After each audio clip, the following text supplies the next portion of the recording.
bad if we could explain every last thing about God. Some things are a challenge. Now, Margot in Boston has asked a question. And Margot in Boston's question is, why is it that many educated people don't believe the Bible?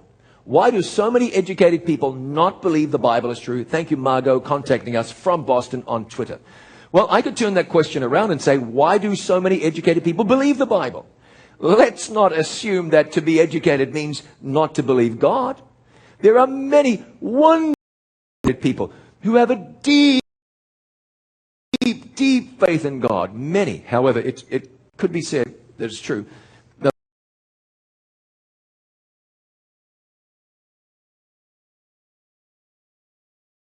A lot of very educated people are skeptical about this. What's the reason for that?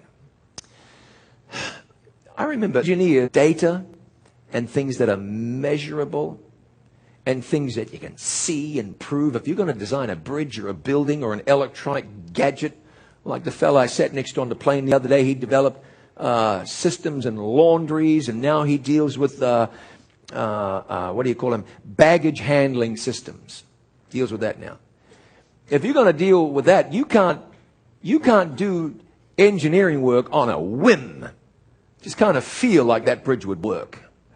Just kind of feel like if we put the support beam there, that gives us a good shot. I'm not driving on that bridge.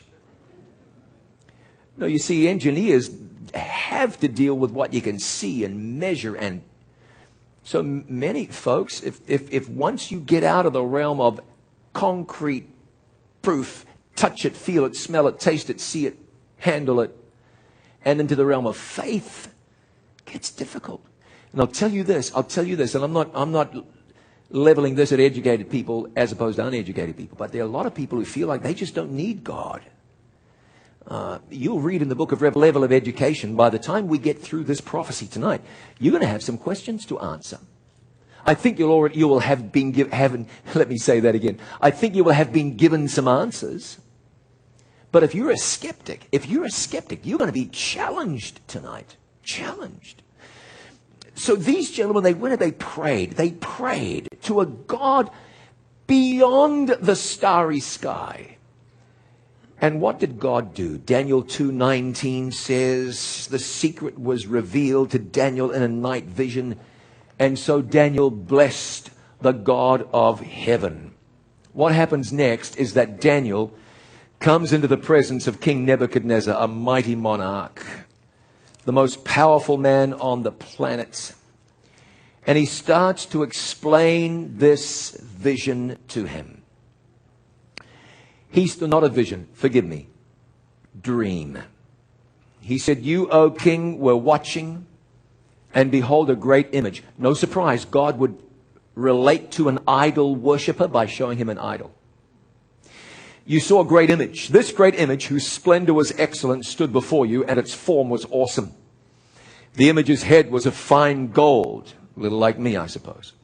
Its chest and arms were of silver, its belly and thighs of bronze, its legs of iron, its feet partly of iron and partly of clay. You watched while a